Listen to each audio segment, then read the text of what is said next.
Welcome to Political Insider. I'm your humble host, Brett Smith, the humblest of all hosts. Joining me today is a special guest and a good friend. He's the content manager of Bongino Report, also a humble book salesman, the one and only Matt Palumbo. Thank you. You beat me to that joke, by the way. That's what I was going to say. So you got a new book out, Yes. Fact-Checking the Fact-Checkers. When does this come out? About mid-July is the expected date for now. Okay. With all things publishing, there's certain logistical things beyond your control, so it's always sort of plus or minus 1 month. But yeah, for now, it's just in mid-July, and it's for pre-order now. Amazon, Barnes & Noble, wherever books are sold, as they like to say. Cool. Yeah, the cover looks really nice. They did a really nice job on that. I saw you posted that the other day on Twitter. So as someone who has been toe-to-toe with fact-checkers for years already, what was the final push that convinced you that discussing the liberal control of the fact-checking industry would make a good idea for your next book? Well, it's one of those things where it's just many years of annoyances, where it ranges from, posting a tongue-in-cheek internet meme to Facebook and then getting my account restricted for getting, a thing. The biggest one was, because I manage Dan Bongino's Facebook, and they used to, the New York Times, or not at the Times, but some writer from the Times would publish every day, like the top performing Facebook pages. And Dan's would routinely, like links from his page would routinely be the most viewed. And that made his page a target for these fact checkers. And the way it works is Facebook, I think formerly Twitter, not anymore, but mainly Facebook, will partner with all these various so-called fact-checking groups, and they are the de facto arbiters of truth. And if they see anything they don't like, they have the authority to attach a fact check to it. Now, you might say, okay, what's the big deal? Okay, they put a little note on your post. No one believes it anyway. Well, that is true. Most people make fun of those kinds of warnings, but what it does is it restricts your page in that Facebook has an algorithm, and if you have 1 million followers, their algorithm will never put your posts in 1 million people's feeds. It might be 5%, it might be 10%. It's a very small percent. And every time you get a fact check, at least for a few months, they dial back that percent. And not only that, they'll reduce monetization you get on videos you upload, because Dan uploads videos from his podcast. So it can cost you, and I can't say dollar amounts, but significant amounts of money, especially if you are wealthy. I mean, I think Candace Owens sued for damages in the tens of thousands when her page was restricted only for a few days. So it has an impact there. But then it became personal, because in addition to all of that, I wrote an article, a very humbly written article. Everything's humble today. And it was on this topic of congressional representation and illegal immigration. And the way it works in our country, and I think this is a flawed system, is representation is, in the House, is dependent on population, which that's not the problem. But the problem is, A, illegal immigrants, and B, legal resident non-citizens. So people who are here to work or are in the process of becoming legal are counted in the population. And that increases representation in Congress. And well, guess what? Blue states have the most illegal immigrants and the most of the other category. So blue states get more representation in the House as a result. So I wrote an article. I was citing a study from the Center for Immigration Studies, and to see what is the extent of this overrepresentation. And it's pretty straightforward to calculate. You look at how many, what the representatives per population are. You figure out their excess population. It ain't rocket science. Right. I might be a little off the numbers in my head. I'm doing this from memory, but I think the estimate was 4 or 5 extra seats California had due to illegal immigration and other non-legal citizens. And PolitiFact came back to me with, no, that's actually false. It might be only 2 or 3. Okay. And I'm like, okay, well, first of all, that's mostly true. And B, they didn't show their work. They just emailed some professor whose opinion was it doesn't sound right. It might be lower. Well, that was the next thing I wanted to ask you. Was this isn't Snopes necessarily. A lot of the times I see this as being people from USA Today, and now you're talking about some Aaron professor. I mean, what is? How do they choose these people? Well, so I actually quote an insider he posed a Daily Wire article, and I guess he used to work at Heritage, and he said what a lot of these people would do is they expert farm, where they will email 10 experts, and if conservatives say conservative things, they just ignore it. But if a conservative were to ever admit a fault in their own side, or be, I'm a conservative, but I disagree on this conservative policy, they'll elevate those people, but then it gives them credibility of, well, even conservatives say such and such. But he said most of the time, like, he was a conservative who was very critical of George W. Bush's fiscal policies because, he was for tax cuts, but, thought he spent too much on war and all this. So they would quote him criticizing Bush, but anything that was actually conservative would just get ignored.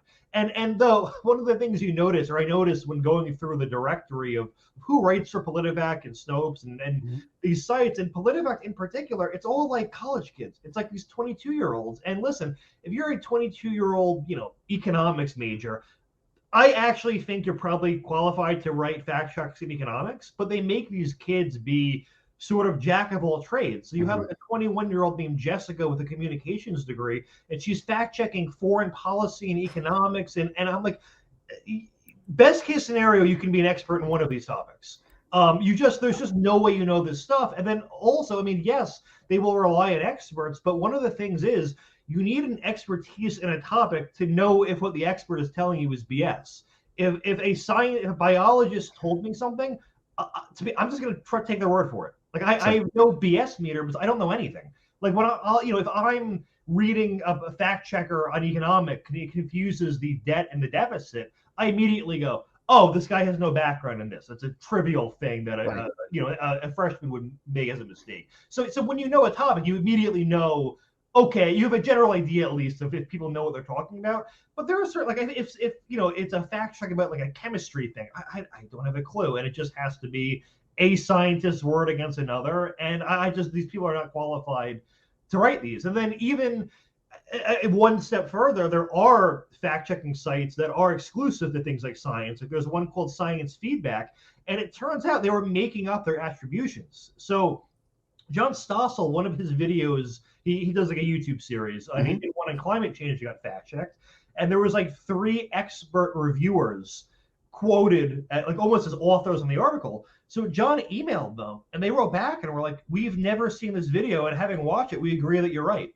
The misconception about these fact checkers is that, like we're talking about, they're experts in their field, or they know what they're talking about. And it's like you said, they're not even experts in what they're fact checking you, let alone 4 or 5 different fields. The guy that deeply triggered me, who did the fact check of the illegal immigration thing, he was a sports reporter for like 3 decades, and I think award winning, so good for him. But you sending an email to a professor at a college I haven't heard of doesn't disprove the math. And the weird thing too is whenever they fact check me, they reach out for me for supporting material, and I'm like, listen guys, respectfully, I'm not doing your job for you. Like I would rather you falsely fact check me so I can come back and expose you and make fun of you. So I'm deliberately not helping you. And that's how it goes every time I do my rebuttal. It got to the point where, because listen, I get more frustrated than I should with this, but I'm always very snarky in my response. And it once got to the point where they tried to email Dan and his wife to get me fired. And of course, they're like, what?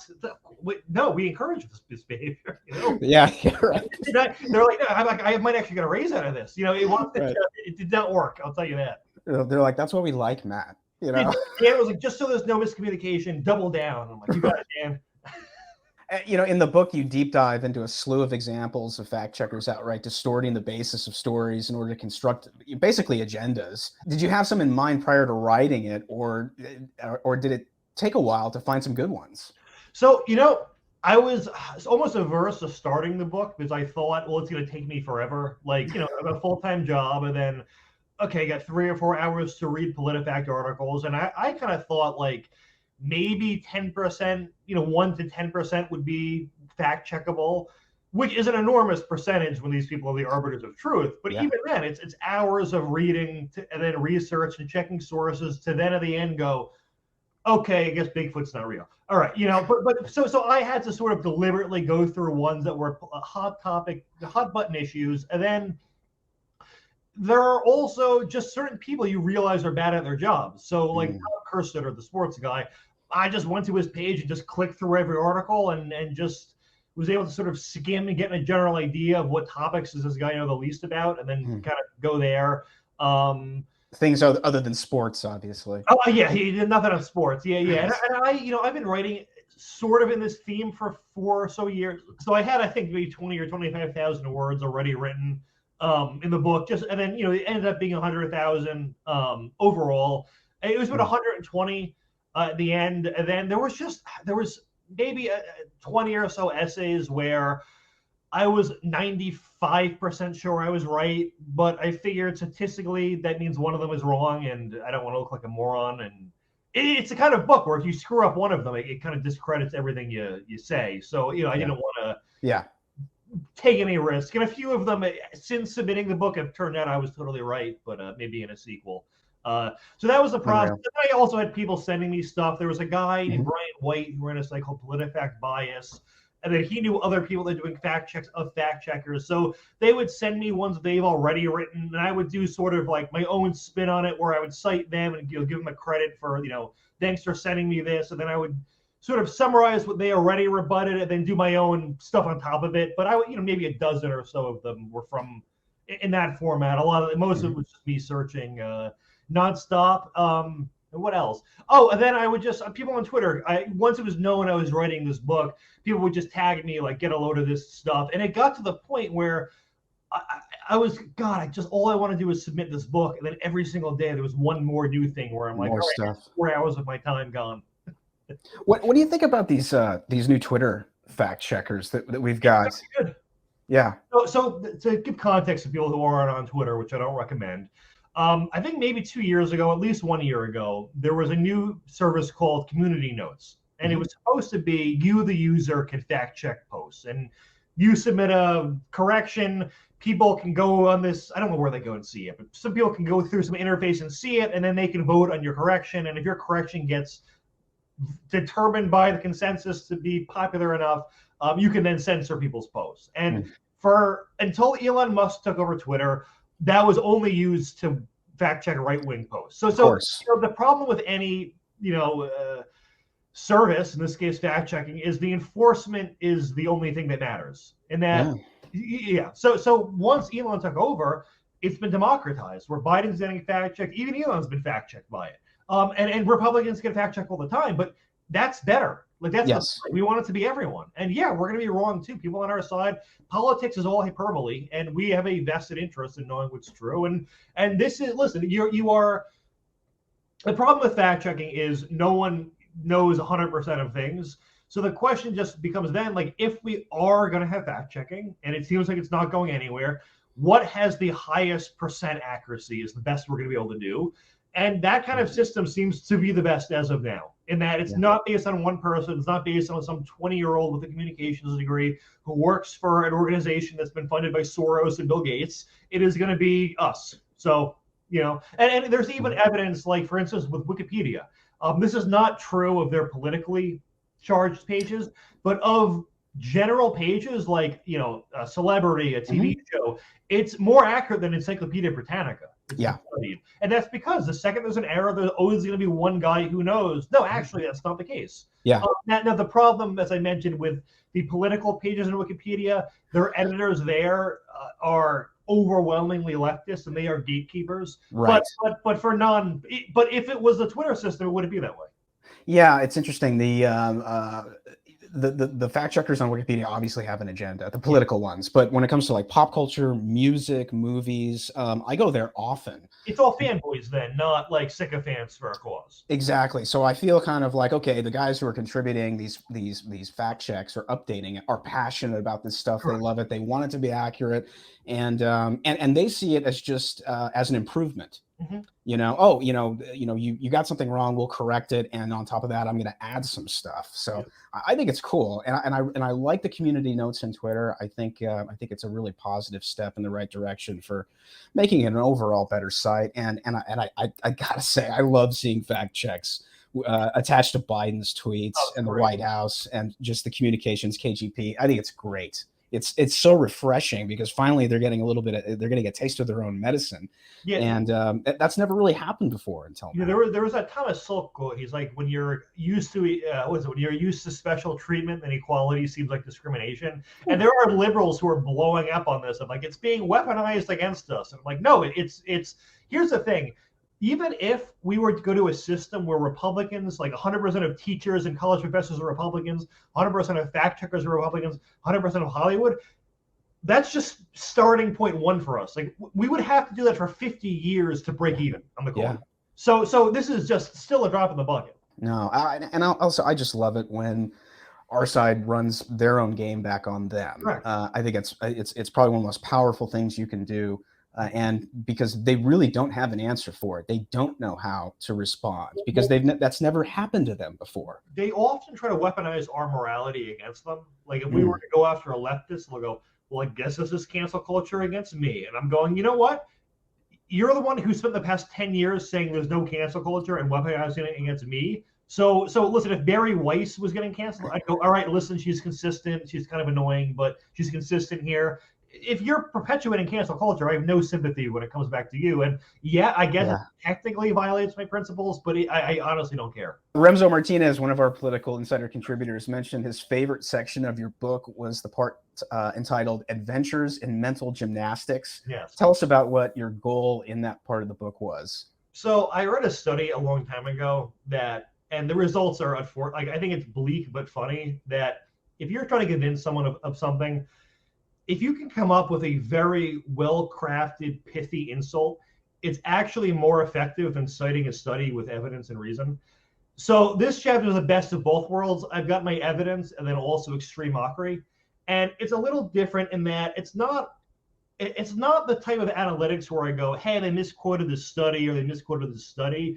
It's more like, can you believe this is how they're trying to justify their argument? So it's more mocking the leaps of logic than the arguments itself. So for instance, there was one about, if Jews were armed in Germany, would that have stopped the Holocaust? And their argument was like, well, it only would have been possible for up to 200,000 Jews to own guns, and there were 6 million killed, therefore it wouldn't have made a difference. And I'm like, your whole article, and it was some 20-year-old girl wrote it. I'm like, your whole article is creating a scenario in your head of what a hypothetical battle between 200,000 Jews and Nazis would look like, and then printing it as if you had a time machine to go witness that. I'm like, you can't, this is not provable. And by the way, would you rather 0 guns or 200,000? Like, I think they would pick the 200,000. All right, so I found another one. I was just scrolling. There was one where, and PolitiFact did 8 separate fact checks on this. When Mitt Romney said that Obama went on an apology tour to like foreign leaders, and also this is one of the things PolitiFact does to sort of inflate the fact check counts of Republicans, is they will if a Republican repeats a claim, they will often re-fact check it, which they never do with Democrats. In fact, they've refused to repeat fact check Biden and Harris on the justification they fact checked the claim before. But when Romney said this claim, they did 8 articles, and it was things where they would spend hundreds of words quoting experts on what the word apology means. Like they quoted multiple experts to be like, well, while the dictionary definition would support Romney, this guy disagrees. Like that was the article. So these are the kind of people we're dealing with at this point, and we're fortunate they're so incompetent, but they're also very powerful. These people always lecture us about how we don't understand nuance, you know, and this is what we get in return. Yeah, that's insane, absolutely insane. And an apology tour. I mean, they spent that much time on something like that, something that trivial. I mean, it's basically you're arguing semantics at that point. Well, that would happen with Trump a lot, where he would make a lot of comments that supporters understand are either jokes or hyperbole, but they'll fact check. So actually in the book, there was one where I think it was when Trump, I think there was a government shutdown and he was hosting some, like, I don't know if it was NBA or college basketball players. And he infamously, or famously, I should say, it was epic, got it catered by McDonald's, Pizza Hut, and Wendy's. And there's this iconic photo of him in front of it like this. I will show that photo in this video. Eventually. Yeah. But so Trump, during, while he was speaking, he said something like, if you stacked up every burger here, they'd reach a mile high. So Washington Post did the math on how high the burgers would stack. And turns out it wouldn't be a mile high, Brett. Really? Truly. So Trump is debunked. Did they say how many burgers it would take to reach a mile high? I don't know if he did the math on that, which I demand to see. Because that's what I want to know. I mean, that's the only thing I'm thinking about. Stuff. Yeah. Well, this is like, when Trump said about drinking bleach. And I mean, these were obvious jokes. Or actually, one more just popped in my head. So Washington Post did a list. This is what this was from, of like 20,000 Trump lies during the Trump presidency, there was one repeat claim that accounted for over 200 of those lies. So Trump would say something hyperbolic, then if he repeated it in every speech, every single speech counted as a new lie, even though it was a fake claim. So they wildly inflated those numbers. It's insane. Absolutely. I mean, they don't do that for anyone else. No, they did it for Biden for 100 days and gave up. Yeah, it's nuts. Who would you say is the most egregious reporter outlet in the fact-checking game today? Well, he's not really a fact checker, but Aaron Rupar is the dumbest man alive. Your buddy. For anyone who doesn't know who he is, his job is to watch television all day, and he can't do that properly. It's mind-boggling. Like he'll take a quote from like Fox. The guy will say, "I love sunshine and puppies," and then his caption will be, "Republican says we're going to murder babies in their sleep," and then it goes viral, and people go, "Oh my God, I can't believe what this Republican says." And I'm going, guys, watch the video. It's 8 seconds long. Who are you? Who is sharing this and why? And it's as if he knows his viewers are morons and won't actually watch it. But there have been I think the whole border whipping thing might have been there was one high profile hoax. It might have been the border whipping that was attributed to his crummy reporting, where he just leaves out context. And I did a famous Twitter thread a while ago, and my tweets auto delete, so it's not there. But it was 20 or 30 cases where, often within 24 hours, he would contradict his own reporting. And there would be a protest outside of the White House where everyone's congregated, and he would be like, "Epic, keep protesting Trump." And then 12 hours later, there's a college football game, and he'll complain that it's bad for COVID. There's so many people together. Just stuff like that. He has no self-awareness at all. And he himself never gets fact-checked, which is a bit curious. The guy's hugely contradictory. It's laughable. It's almost like it's a satire account, because people post these pictures of one next to the other, and they're completely diametrically opposed, and it's hilarious. Yeah. So who else out there? What are some other really great offenders other than Aaron? Is there an organization outside of just like one person? Do you think? Well, Kyle Griffin is one. He's Lawrence O'Donnell's producer. Yeah. Brian Tyler Cohen, who does a show called No Lie, which is hilarious. Really, honestly, any one with a blue check mark next to their Twitter name is who. It's weird because the people who pay for it are more credible than those people. Yeah. Basically, any reporter like that. I mean, PolitiFact, I think, was the worst. Because at least with Snopes, like, yes, they are liberal leaning, but like, when they debunk Bigfoot, I stand with their reporting there.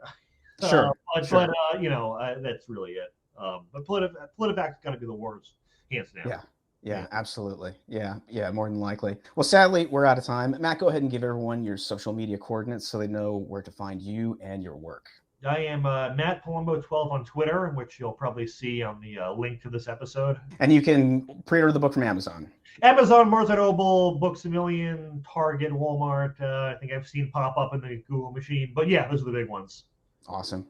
Well, thanks, man. Appreciate your time, and we'll have you back once the book is out. We'll circle back. Yeah, we'll do like a top 5, dumb fact checkers segment or something. Yeah, exactly. Sounds good.